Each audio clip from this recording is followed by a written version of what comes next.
Daddy, please don't leave me here. I watched my father's car disappear down the empty street, my small suitcase beside me on the curb. The group home loomed behind me like a prison. I was 7 years old, and Isaiah Brennan had just erased me from his life like I never existed. But what he didn't know, what nobody knew, was that 3 men had been watching. 3 men who'd made a promise to my mother before she died. 3 men who would burn the world down before they let me suffer another day. This is the story of how I went from abandoned to untouchable. If you want to see what happens when powerful men keep their promises, hit that subscribe button for Ebony and Pearl stories. Trust me, you'll want to see how this ends. My mother died on a Tuesday. I remember because Tuesdays were our pancake days.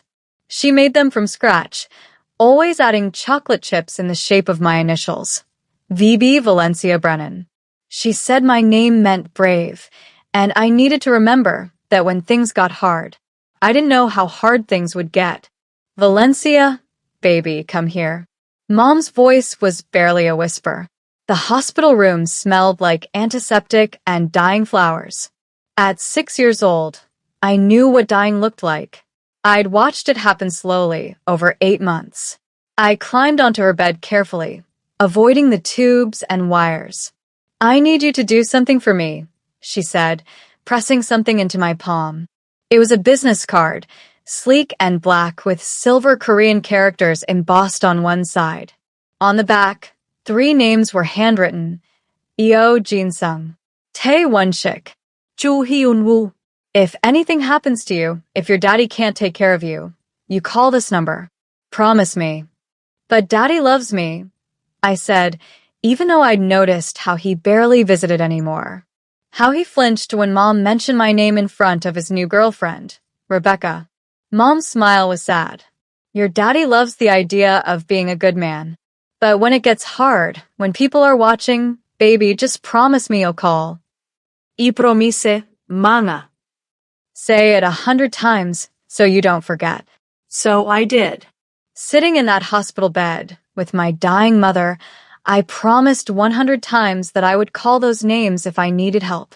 I still remember the taste of each promise, bitter like medicine, necessary like breathing. Mom died 3 days later. Isaiah Brennan wore a black suit to the funeral and held Rebecca's hand the entire time. I wore the dress Mom had picked out before she got too sick to shop. It was purple, my favorite color. Rebecca told me I looked presentable. For the first year, I tried. God, I tried so hard. I made straight A's because Dad used to brag about being top of his class. I kept my room spotless because Rebecca said she couldn't stand mess. I learned to be quiet during their dinner parties, invisible during their arguments, and small enough to fit into the corners of a house that didn't want me. Valencia, did you eat my yogurt? Rebecca's voice cut through the morning like a knife. No, ma'am. I had cereal. Don't lie to me. There were 2 cups yesterday, and now there's 1. Maybe Dad. Your father doesn't eat yogurt. You know what? Just forget it. But this is exactly what your mother did, taking things that don't belong to her. I bit my tongue so hard I tasted blood. Mom had never stolen anything in her life. But Rebecca rewrote history like she was erasing Mom with every cruel word. Dad just read his newspaper, pretending not to hear. I started making my own promises then. Small ones at first. If I get all A's this semester, Dad will notice me. If I win the art contest, he'll hang my picture on the fridge. If I'm good enough, quiet enough, perfect enough, maybe he'll love me the way he used to love Mom. I made 99 promises to myself. I broke every single one. The final promise happened on my 7th birthday. Rebecca had convinced Dad to take her daughter, Madison, to an amusement park. Valencia's too young for the big rides anyway, she'd said. She can stay home. I'd baked myself a small cupcake using quarters I'd saved from lunch money. 1 candle, 1 wish. I wished for my father to come home and realize he'd forgotten. He came home at midnight. Madison was chattering about cotton candy and roller coasters. Dad was laughing, actually laughing, in a way I hadn't heard since Mom died. He walked right past my room without stopping. The cupcake sat on my desk, candle melted into the frosting, wax and wishes ruined together. That's when I made promise number 100. If this doesn't change, I'll call the number. 3 months later, things got worse. Isaiah, we need to talk about Valencia. Rebecca's voice carried through the walls of our too small house. I pressed my ear against my bedroom door, heart hammering. What about her? She's difficult. Madison's starting to notice the tension. And honestly, with your promotion coming up, do you really want the complication of explaining your situation? My situation? His voice was tight. You know what I mean. The optics aren't great. Biracial child, dead girlfriend, new family. People talk. Silence. The kind that crushes. There are excellent boarding schools. Or group homes, if that's too expensive. She'd be with other kids like her. Rebecca, that's... What? Practical? Isaiah, you're about to make partner. Do you want to drag a child who looks nothing like you to company events? Do you want to answer questions about her mother? More silence. I'll look into it, he finally said. I stopped breathing. That night, I pulled out the black business card I'd kept hidden in my mom's old jewelry box. The silver Korean characters seemed to shimmer in the moonlight. I traced the 3 names my mother had made me memorize. Ao Jin-sung, Tae Won-shik. Cho Hyun-woo. But I wasn't ready yet, because as much as it hurt, some part of me still believed my father would choose me. I was wrong. 2 weeks later, Isaiah Brennan drove me to Bright Futures Group home and told me it was temporary. Just until I get settled with a new job, sweetheart. You understand, right? I understood that he was lying. I understood that Rebecca had won. I understood that my mother had been right about everything. I watched his car disappear down the street, my small purple suitcase beside me, and I pulled out the card. My hands shook as I dialed the number. It rang once. Valencia Brennan. A deep voice answered in perfect English with a slight Korean accent. We've been waiting for your call. Some people spend their whole lives waiting for someone to choose them. If you know what that feels like, drop a comment below. And if you want to see who Valencia called and why they'd been waiting, you better stick around. The man who answered the phone didn't ask if I was okay. He didn't ask where I was or why I was crying. He said, Valencia, listen to me carefully. Do not go inside that building. Do you understand? Walk to the corner. We'll be there in 7 minutes. How do you? Your mother made us promise to always know where you are. Walk. Now. I grabbed my suitcase and ran. 6 minutes and 43 seconds later, a black Mercedes S-Class pulled up to the corner. The back door opened, and I saw him for the first time. Ao Jin-sung.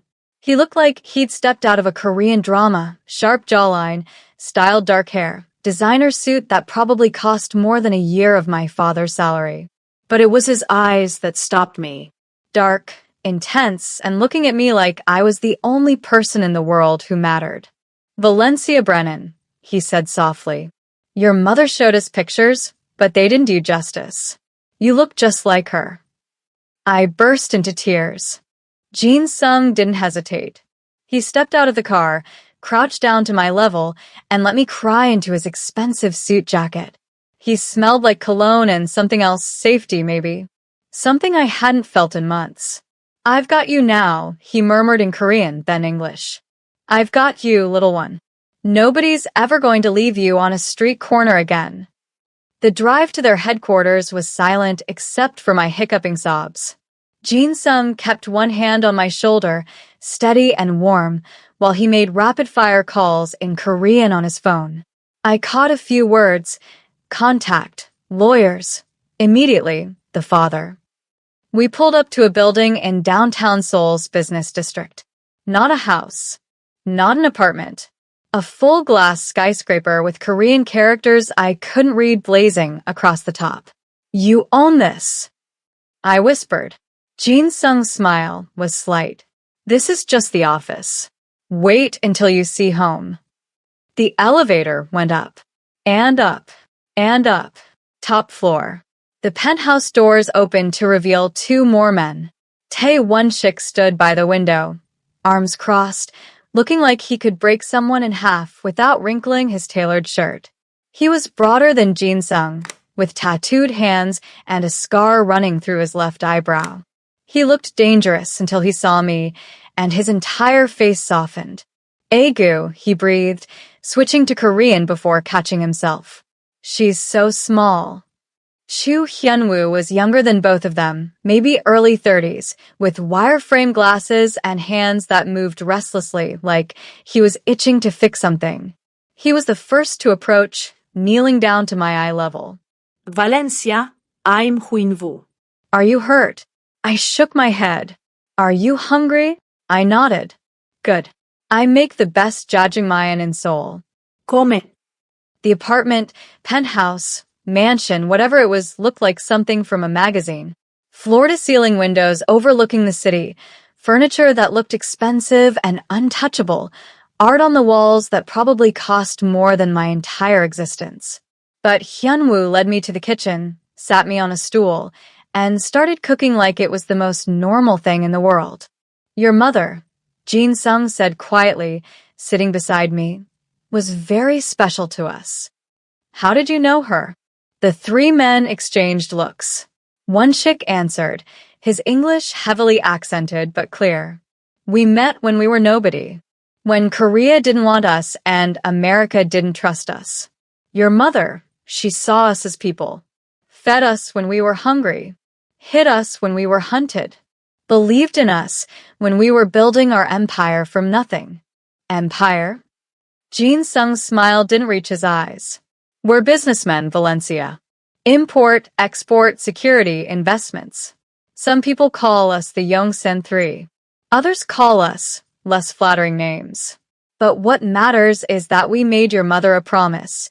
If anything happened to her, we would protect you like our own blood. Why didn't you come before?" The question burst out before I could stop it. "If you knew where I was, if you were watching, why did you let me stay there? Why did you let him?" My voice cracked. The temperature in the room dropped. Won-shik's fists clenched. Hyunwoo's smile vanished. Jin Sung's expression went cold and empty. "Because," Jin Sung said carefully, "your mother's last wish was that you have a chance at a normal life. With your father, with family. She hoped." He paused. "She hoped Isaiah Brennan would be the man she once believed he was. She made us promise to wait. To watch. To only intervene if he failed you. He left me on a curb." "Yes." Jin Sung's voice was soft and deadly. He did. "And now we don't have to wait anymore." Hyunwoo placed a bowl of black bean noodles in front of me. Eat. "Then we'll talk about what happens next." I ate. God, I ate like I'd been starving, which, emotionally, I had been. The noodles were rich and savory and warm, and somewhere between the second and third bite, I started crying again. These men, these strangers who weren't strangers, had kept their promise to my dead mother. They'd watched over me for a year, waiting for permission to save me. "What happens now?" Asked after I'd finished eating. Jin Sung pulled out a tablet and turned it toward me. Legal documents filled the screen. "We've already filed emergency custody papers. Your father will be notified tomorrow. He'll have the option to fight it or sign over guardianship." "Will he fight?" The three men looked at each other again. Won-shik was the one who answered, brutal and honest. "No, little flower. Men like him don't fight for things that complicate their lives." He was right. Isaiah Brennan signed the papers without even requesting a meeting. 1 week after he abandoned me, I was legally under the guardianship of 3 Korean men the media called the most powerful and dangerous businessmen in Seoul. I called them something else. I called them family. The first month was an adjustment. They cleared out an entire wing of the penthouse for me, bedroom bigger than my father's entire house, a bathroom with a soaking tub, a walk-in closet that echoed when I walked through it. "Too much?" Hyunwoo asked nervously. "It's perfect," I whispered. They hired a tutor who spoke both English and Korean. Within 3 months, I was conversational. Within 6, I was fluent. The language became my armor, my secret identity, my way of understanding the world I'd been adopted into. Because, make no mistake, this world was different. Men in expensive suits came and went at odd hours. Phone calls happened in hushed Korean that stopped when I entered the room. Sometimes one chick came home with bruised knuckles he'd wave off as just business. But they never let that darkness touch me. Jin Sung taught me calligraphy and strategy, treating me like a princess and a chess piece all at once. One chick taught me taekwondo and how to read people's intentions in their body language. Hyunwoo taught me coding and cooking, 2 skills he insisted were equally important for survival. You need to know how to feed yourself and defend yourself digitally, he'd say. Everything else is just details. I learned. I absorbed. I transformed. The scared 7-year-old girl who'd been left on a curb became someone new. Someone stronger. Someone who understood that family wasn't about blood. It was about who showed up when the world turned its back on you. But the past has a way of coming back. 18 months after Isaiah Brennan signed me away, he showed up at the penthouse. I was 9 years old, practicing Korean with Hyunwoo in the kitchen, when the security buzzer rang. Jin Sung answered, his face going hard. Valencia, go to your room. Who is it? Now. I went, but I listened at the door. You can't just take my daughter and disappear to Korea. The daughter you abandoned? Jin Sung's voice was ice. The child you left at a group home like unwanted luggage? That daughter? I was going through a difficult time. Rebecca and I had issues, but we've worked through them. I want Valencia back. Silence. Then laughter. Cold, cruel laughter from all 3 men. You want her back, one chick repeated slowly. After 18 months. After you signed legal documents. After you didn't call once, didn't send one birthday card, didn't ask if she was alive or dead. You want her back. I'm her father. You're a sperm donor. Hyunwoo cut in, his usually gentle voice sharp. And not even a particularly good one. You know what Valencia calls us? You know what name she uses when she talks about family? My heart hammered. I knew what I called them in private. The names had slipped out naturally, without permission, without planning. She calls one chick Appa, Hyunwoo continued. She calls Jin Sung Big Uncle. She calls me Hyuni. She has a family, and you're not part of it. I have legal rights. You signed them away. Jin Sung's voice dropped to a whisper I had to strain to hear. But let's say you want to fight this. Let's say you want to drag a 9-year-old child through court battles and custody hearings. Let me be very clear about what happens then. A pause. I will bury you, Isaiah Brennan. I will expose every shady business deal, every tax evasion, every lie you've told to build your career. I will make sure Rebecca's family knows exactly what kind of man she married. I will ensure that when people Google your name, the first result is father who abandoned mixed-race daughter. I will end you in every way that matters. Do you understand? Silence. Get out of my building. If you contact Valencia again, if you come within 100 meters of her school, if you so much as think about disrupting her life, you'll discover why people call us the Yongsin 3. And trust me, you don't want that education. I heard footsteps. The elevator ding. Silence. Then Jin Sung's voice softer. Valencia, you can come out now. I opened the door. All 3 men looked at me with something like concern. Did you mean it? I asked. About what I call you? One chick crouched down, his scarred face gentle. Little flower, you can call us anything you want. But I won't lie, hearing you say Appa for the first time made me happier than any business deal I've ever closed. I ran to him. To all of them. And for the first time since my mother died, I felt like I had a family again. If you've ever had someone fight for you when you couldn't fight for yourself, hit that like button. And if you want to know what happened when Valencia's past came back to haunt her 5 years later, 5 years passed like a dream. I turned 14 in the penthouse, surrounded by more love than I'd known in my entire life. The scared little girl who'd clutched a business card on a street corner had become fluent in Korean and English, trained in Taekwondo and coding, educated by private tutors and real-world experience. The media called me the Yongsan Princess. I called myself lucky. But luck has a price, and I was about to learn it. Valencia, we need to talk. Jin Sung's voice was serious in a way that made my stomach drop. It was Sunday morning, and the three of them sat in the living room with expressions that screamed family meeting. I sat down carefully. What happened? Hyun-woo pulled up something on his tablet. A news article. Korean characters I'd learned to read too well. Yongsan 3 under federal investigation. Money laundering, extortion, racketeering. Is it true? Jin Sung didn't insult me with a lie. Some of it. Our business exists in gray areas, Valencia. We've built an empire that protects people the law ignores. But that means sometimes we operate outside the law. Are you going to jail? No. One chick's voice was absolute. We've prepared for this. We have lawyers, contingencies, political connections. But the investigation means increased scrutiny. On us. On our holdings. On you. The weight of that settled over me. Someone leaked your existence to the press, Hyun-woo said quietly. Not just as our ward. They're digging into your background. Your father. Your mother. Why 3 Korean businessmen have a Black American teenager living with them. Let them dig, I said. I'm not ashamed. We know. Jin Sung's smile was proud and sad. But the court of public opinion doesn't care about truth. They'll write stories.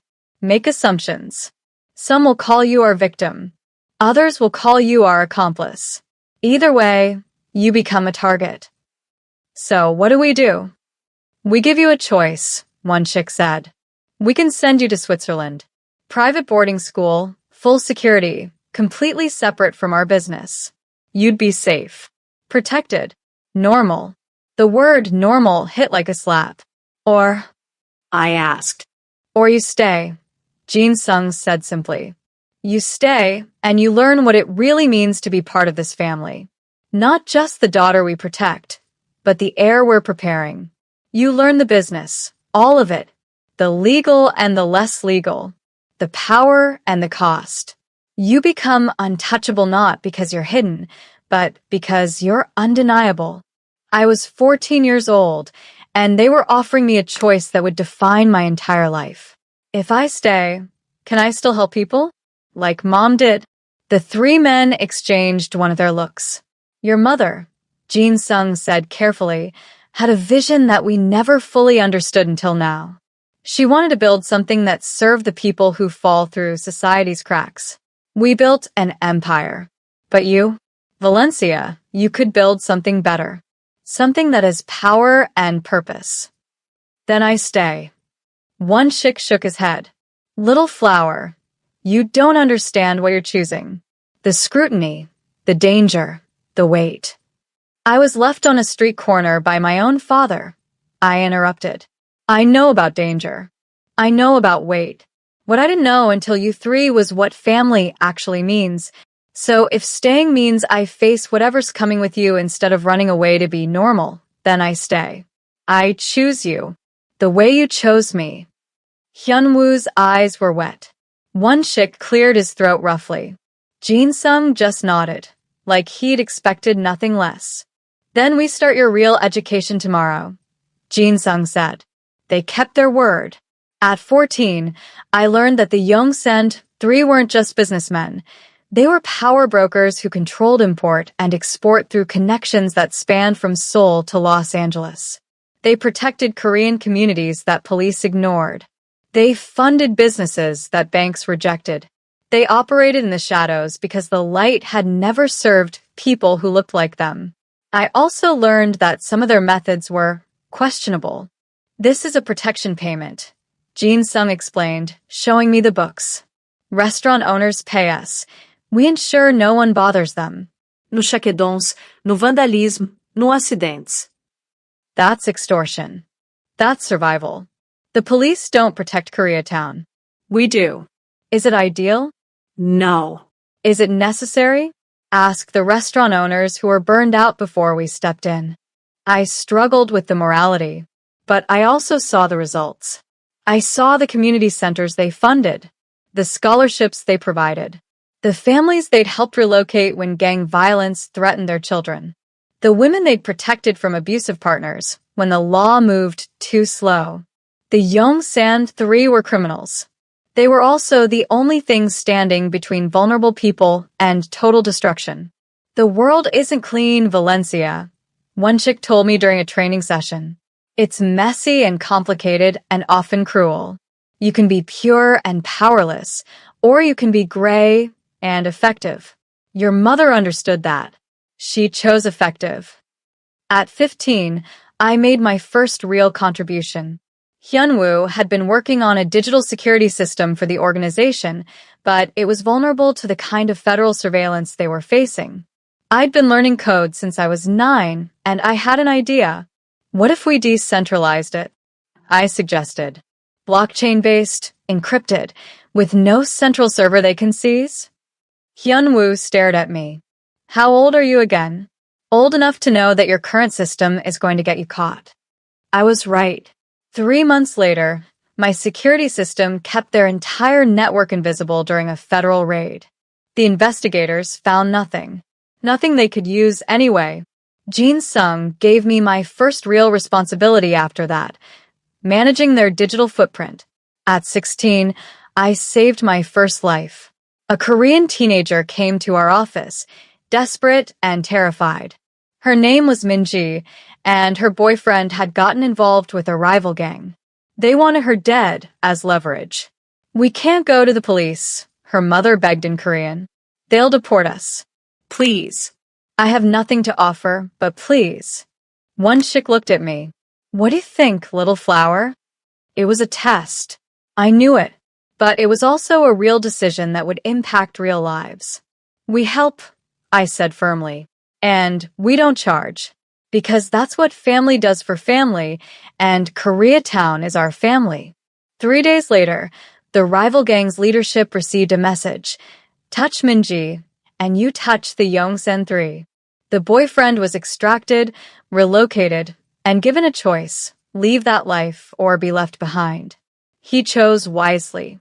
Minji's mother brought us homemade kimchi for a month straight. It was the best payment we ever received.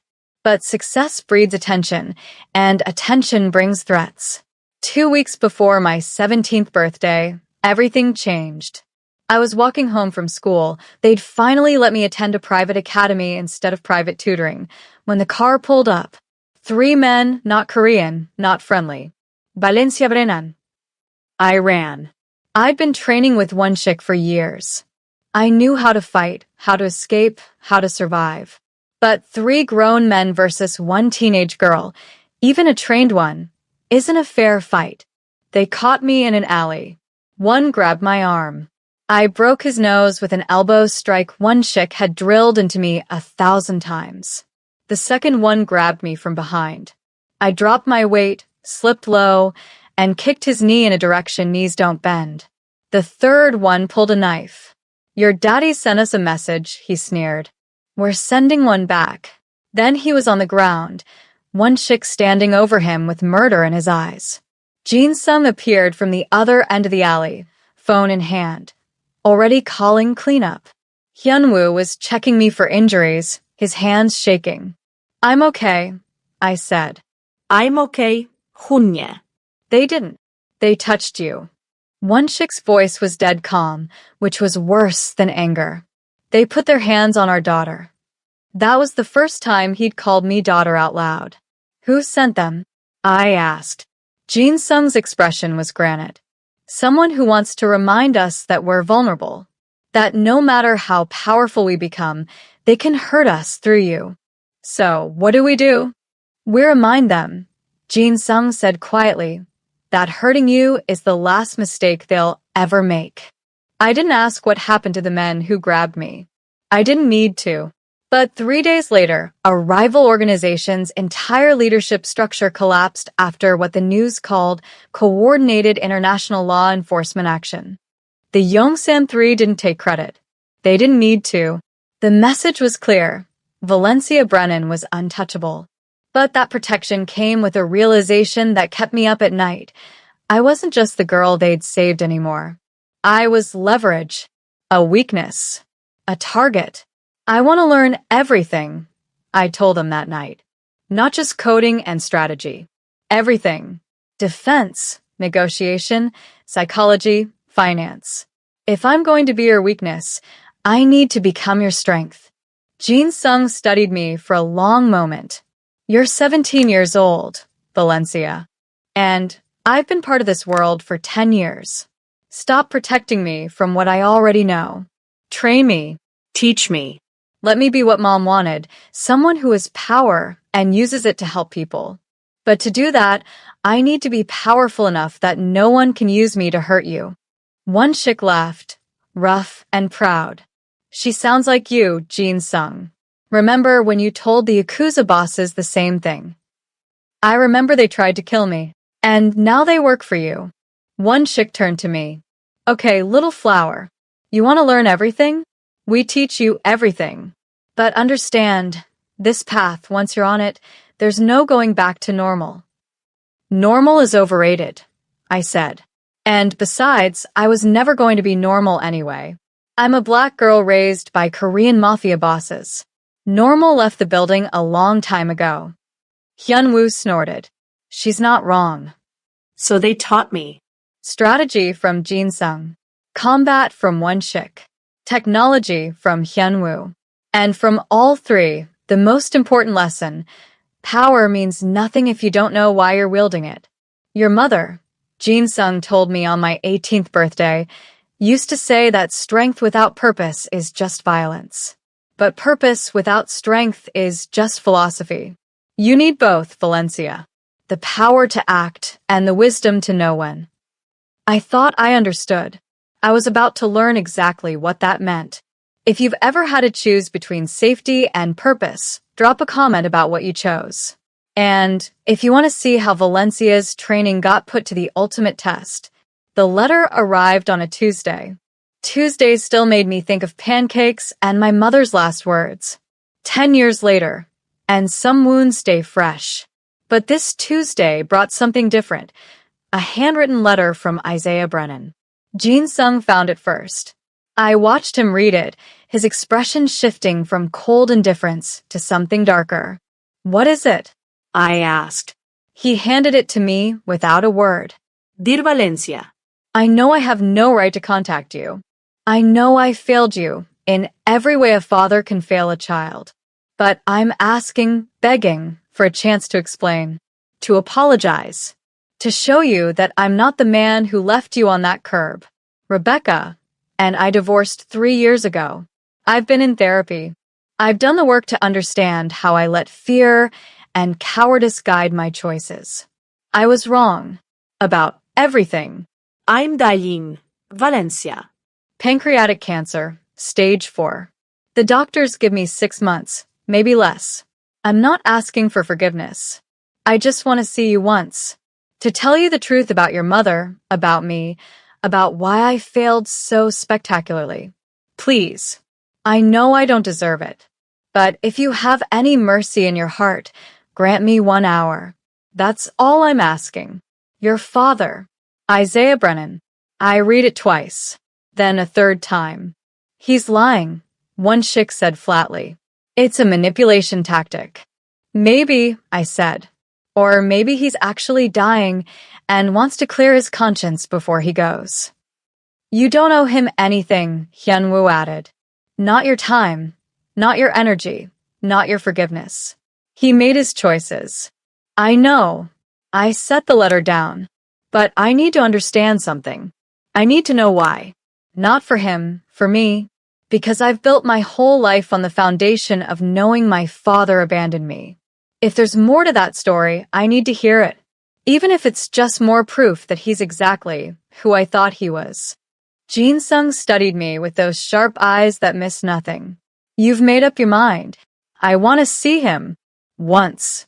On our terms, our territory, our control. Then that's what we'll do. 2 weeks later, Isaiah Brennan walked into the Yongsan 3 headquarters, flanked by security that made him look like a prisoner being escorted to sentencing. He'd aged 20 years in the decade since I'd seen him. Gray hair, sunken eyes, the kind of thinness that comes from illness, not diet. He looked like a man being consumed from the inside out. Maybe he was.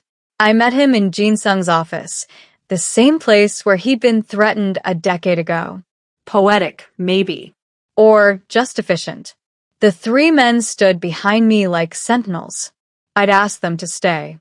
Whatever Isaiah had to say, I wanted witnesses. Valencia. His voice cracked. My God, you're beautiful. I didn't agree to this meeting for compliments.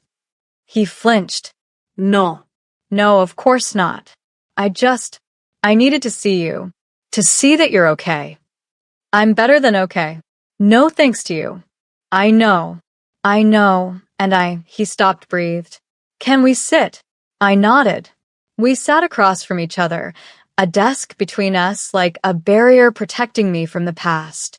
Your mother and I, he began. We met in college. She was everything I wasn't. Confident, brilliant, compassionate. I fell in love with her immediately. But I was also terrified of what my family would think, what my future colleagues would think, what society would think about a black man with a white woman. Mom wasn't white, I interrupted. She was biracial. Korean mother, white father. Isaiah's face crumpled. I know, and that's part of what I need to tell you. I never told anyone about her background. I let people assume. I let Rebecca assume, because it was easier than explaining the complexity. One chick made a disgusted sound behind me. When your mother got pregnant, Isaiah continued, I panicked. We weren't married. I was about to start law school. My family had expectations. So I convinced her that we should keep it quiet, that we'd figure it out after I graduated. But she got sick. And I wasn't there. I was with Rebecca, building the life I thought I was supposed to want. And your mother, she never told me how bad it was. Not until it was too late. She protected you even when you didn't deserve it. Yes. His voice was barely a whisper. And when she died, I was left with you. Beautiful, perfect you. And all I could see was my failure. Every time I looked at you, I saw the woman I loved and abandoned.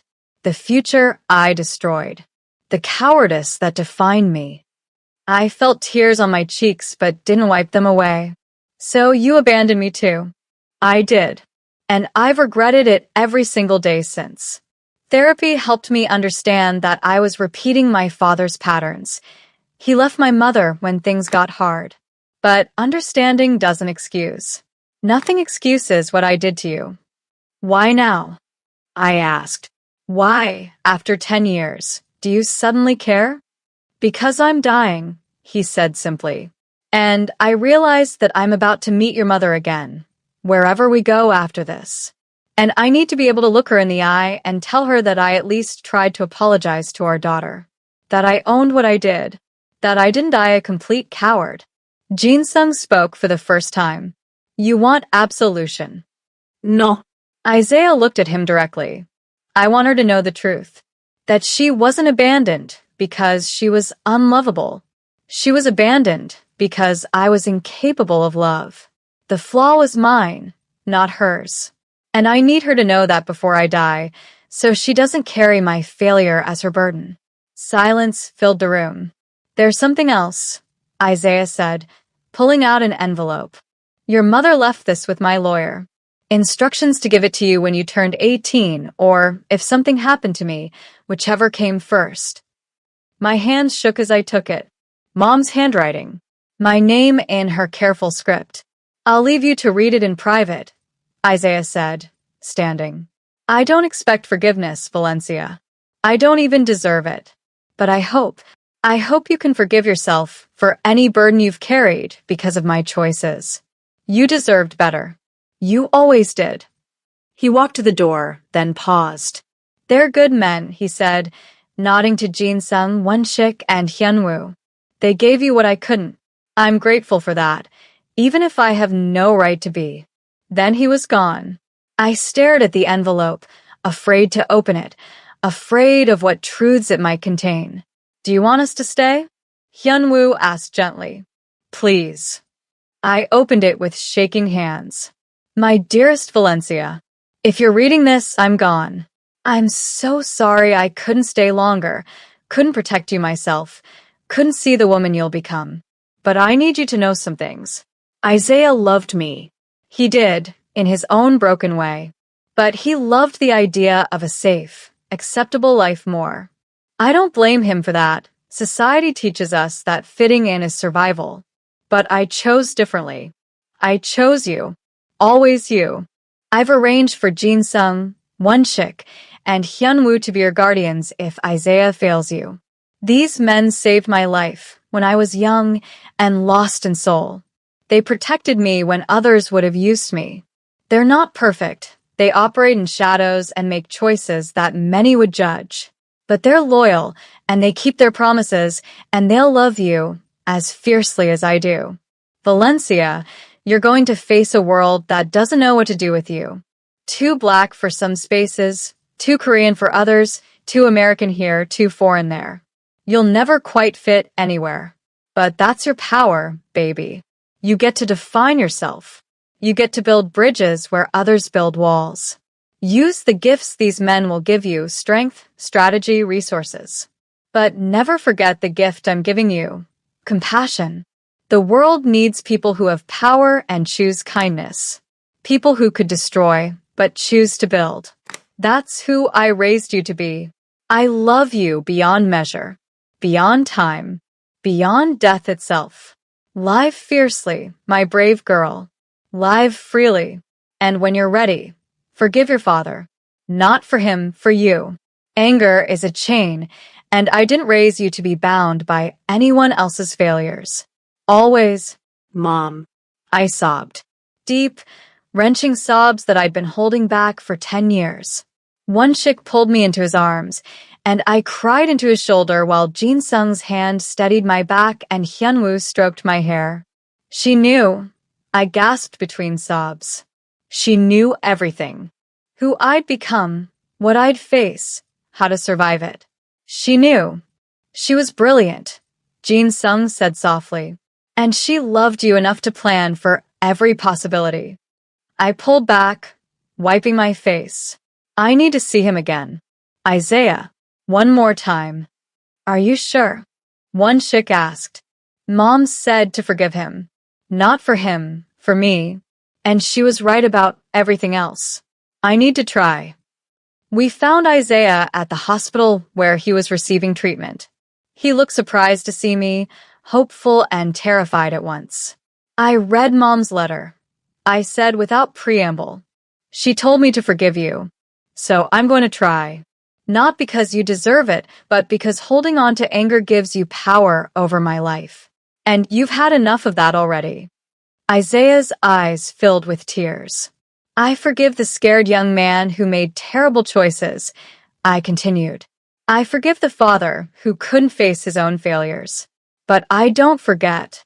And I don't want a relationship. You asked for an hour. You got it. This is closure, not reconciliation. Do you understand? I understand. He smiled through tears. Thank you, Valencia, for being better than I ever was. Your mother would be so proud. She is, I said. I feel it every day. I left before I could change my mind, before pity could become something more complicated. Outside the hospital, Jin-sung waited with the car. How do you feel? He asked. Lighter. I said honestly. Like I set down something heavy I didn't realize I was carrying. Good. Because we have work to do. What kind of work? His smile was sharp and proud. The kind your mother dreamed of. We're going to build something, Valencia. An organization that has the power of the Yongsan Three, but the purpose your mother always wanted. Legal advocacy, community protection, resources for people who fall through the cracks. We'll operate in the light and the shadows. And you're going to lead it. Me? You're 18 now. Legally an adult. And you've been training for this your entire life. The question is, are you ready? I thought about the little girl on the curb, the teenager learning to fight, the young woman reading her mother's final letter. Yes, I said. I'm ready. If you've ever had to forgive someone who hurt you, not for them but for yourself, share your story in the comments. And if you want to see what Valencia built with the power she'd been given, 3 years later, I stood in front of the Phoenix Foundation headquarters, glass and steel rising 20 floors above Koreatown, modern and unapologetic. The name was my choice. Phoenix, rising from ashes, reborn through fire. Poetic maybe, but accurate. Nervous, one chick asked, adjusting his tie. At 47, he looked distinguished in his tailored suit, the scar through his eyebrows somehow adding gravitas instead of menace. Terrified, I admitted. What if they don't take me seriously?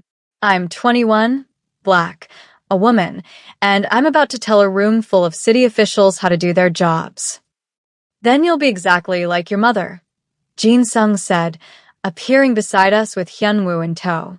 She was 23 when she stood in front of the Korean Business Association and told them their immigration legal fund was structured inefficiently. They laughed. Then she showed them a better model, implemented it, and saved 40 families from deportation in the first year.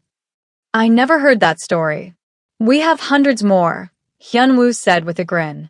Your mom was a force of nature. You inherited that. The press conference was scheduled for 2 o'clock. We were announcing the Phoenix Foundation's first major initiative, a legal defense fund and community center combining the resources of the Yongsan Three's legitimate businesses with crowdfunding, pro bono legal work, and political advocacy. It was everything my mother had dreamed of. Everything I'd spent 3 years building. The last 3 years had been a transformation. I'd graduated early from university with degrees in international business and computer science. I'd completed an accelerated legal studies program. I'd trained with the best negotiators, studied under political strategists, and learned to move through spaces of power like I belonged there. Because I did. The Phoenix Foundation started small, helping families fight deportation, providing legal aid for small business owners facing regulatory harassment, creating scholarship programs for kids who looked like me and felt like they didn't fit anywhere. But we grew. We grew because we filled a gap that governments ignored and charities couldn't reach. We had the resources of a major organization and the agility of a street-level operation. We operated legally, transparently, and effectively. And we were backed by the Yongsan Three, who'd spent the last decade slowly legitimizing their empire. Jin Sung now ran one of the largest import-export companies in Asia, completely legal and devastatingly profitable. One chick had transformed a security operation into a corporate protection firm that Fortune 500 companies hired. Hyunwoo's tech innovations were being used in hospitals and construction sites across 3 continents. They'd kept their promise to my mother. They'd protected me, raised me, and helped me build something that mattered. The press conference went better than I'd dared hope. I stood at the podium, looking out at journalists, city officials, community leaders, and felt my mother's presence like a warm hand on my shoulder. The Phoenix Foundation exists because I was a child in need and the system failed me. I began. But I was also lucky. I had people who kept their promises, who saw potential instead of problems, who gave me power and taught me to use it wisely. I told them a version of my story, sanitized, appropriate, but true, abandoned by my father, raised by 3 men who'd promised my mother they'd protect me, transformed from victim to advocate. We're here to be that safety net for others, I continued.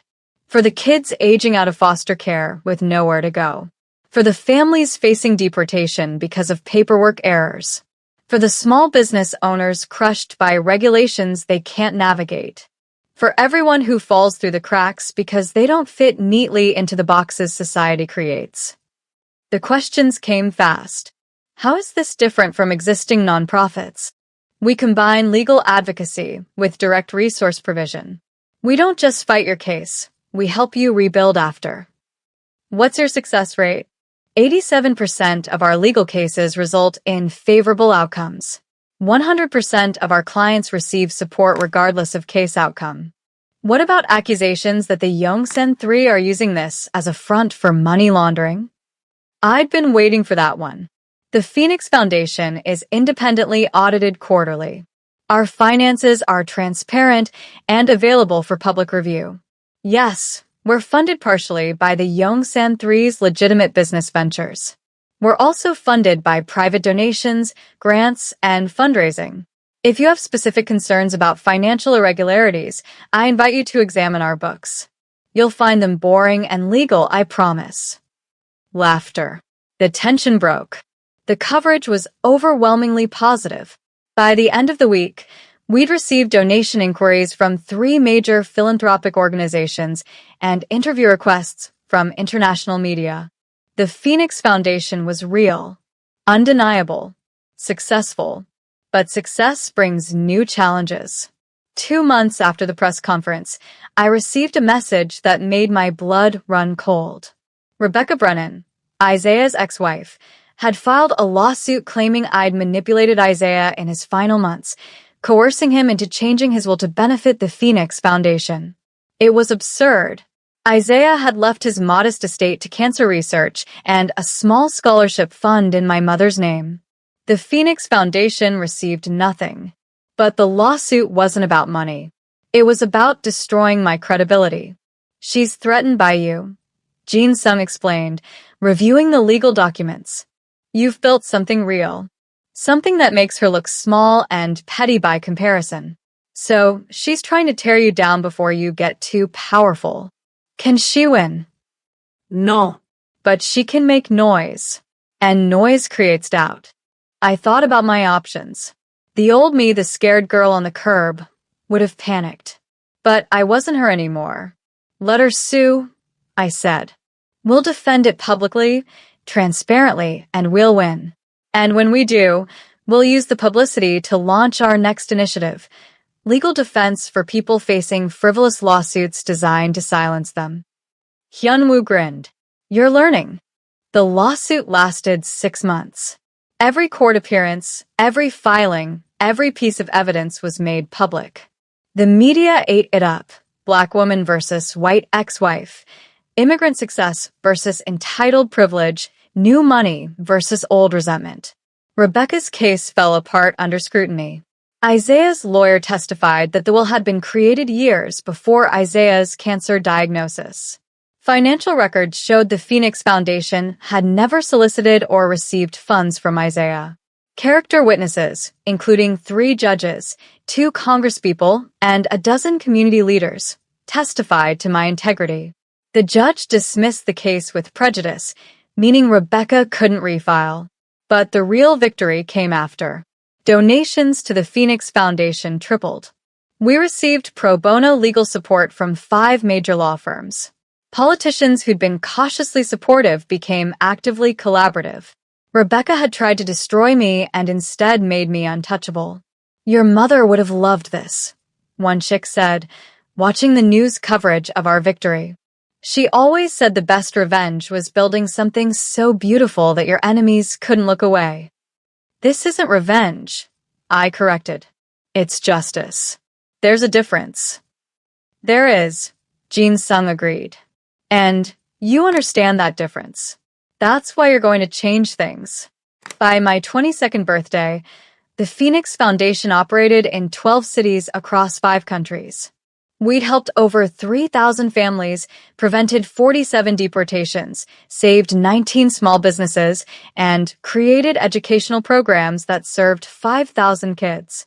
My mother's vision, amplified by the Yongsan 3's resources, transformed by my generation's understanding of how to wield power with purpose. The night of our second anniversary gala, I stood on the rooftop of our headquarters, looking out over Koreatown's lights. Jin Sung found me there. Hiding from your own party? Taking a moment, I said. Thinking about how far we've come. Thinking about your mother? Always. I turned to face him. Jin Sung, can I ask you something? The truth this time. I've never lied to you, Valencia. But you've protected me from certain truths. I know that. I'm not a child anymore. I need to know, what exactly did you promise my mother? He was quiet for a long moment, city sounds filling the silence. We promised to protect you, he said finally. To raise you as our own if Isaiah failed. To give you the resources and education to choose your own path. And if you chose to follow in your mother's footsteps, to support that choice even if it meant risking everything we'd built. That's a heavy promise. It was an easy one to make. Your mother saved our lives, Valencia. Not metaphorically, literally.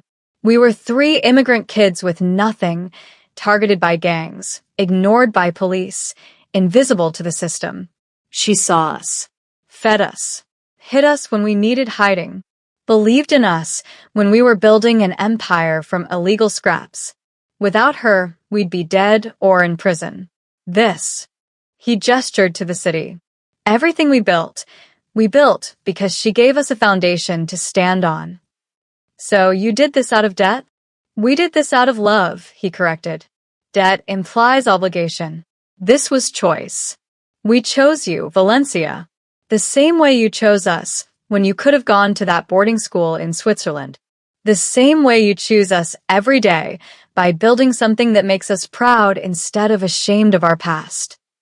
I hugged him, this man who'd been my guardian, my teacher, my father in every way that mattered. Thank you, I whispered, for keeping your promises, for making Mom's vision real, for loving me when my own father couldn't. Valencia, you made it easy. You always have. We stood there for a while, 2 people bound by promises made to a woman who'd understood that family isn't about blood. It's about who shows up when the world turns its back. Eventually, we rejoined the party. One chick was entertaining donors with stories that were probably 70% true. Hyunwoo was showing off the new tech innovations we developed for community safety. Our legal team was networking with politicians. Our social workers were celebrating wins. This was my family now. Not just Jin Sung, one chick, and Hyunwoo, but everyone we'd brought together in service of something bigger than ourselves. Later that night, I found a quiet corner and pulled out my phone. I scrolled to a contact I'd saved but never used. Isaiah Brennan. He died 8 months ago. Peacefully, according to the lawyer who'd sent the notification. He'd left me one final letter, delivered after his death. I'd never opened it. Until now. Valencia. If you're reading this, I'm gone. I hope I got to see you one more time before the end. I hope you know that every day I lived after abandoning you was colored by regret. I'm not asking for forgiveness in death that I didn't earn in life. But I want you to know that watching you from afar, reading about the Phoenix Foundation, seeing you become exactly who your mother knew you'd be, that was my redemption. Not earned, not deserved, but real nonetheless. You broke the cycle, Valencia. The cycle of abandonment, of cowardice, of choosing comfort over courage. You're building something that will outlast all of us. Something that matters. I'm proud of you. I have no right to be, but I am. Live fiercely. Love completely. And know that somewhere, your mother is watching you with the kind of joy that transcends death. Isaiah. I folded the letter carefully and tucked it away. Forgiveness, I'd learned, wasn't a single moment. It was a choice you made over and over again. I forgave Isaiah for being broken. I forgave my younger self for believing his brokenness was my fault. I forgave the world for being complicated and messy and unfair. And then I got back to work. Because that's what phoenixes do. We rise from the ashes of what destroyed us, and we build something beautiful from the ruins. My mother had been a phoenix. The Yongsan Three had been phoenixes. And now, so was I. The little girl abandoned on a curb had become a woman who made sure no child would ever be left behind again. The daughter of a coward had become a leader who chose courage. The victim had become an advocate. I transformed pain into purpose, trauma into strength, abandonment into belonging. And I was just getting started. Standing on that rooftop, surrounded by the family I'd chosen and who'd chosen me, I made a new promise. Not to my mother this time, but to myself. I would use every ounce of power, every resource, every lesson learned from pain and privilege to build a world where kids like me didn't just survive, they thrived. Where being different was power, not weakness. Where promises meant something. Where family was defined by love, not blood. The Phoenix Foundation was just the beginning. We had work to do. And I had 3 brilliant, dangerous, devoted men behind me who'd promised my mother they'd give me everything I needed to change the world. Time to keep that promise. Valencia's journey from abandoned to untouchable shows us that family isn't about who gave birth to you. It's about who shows up when the world turns its back. If this story moved you, if you've ever felt like you didn't belong anywhere but found your people anyway, drop a comment sharing your story. And subscribe to Ebony and Pearl Stories for more narratives about love, power, and the families we choose. Because everyone deserves to know they're not alone.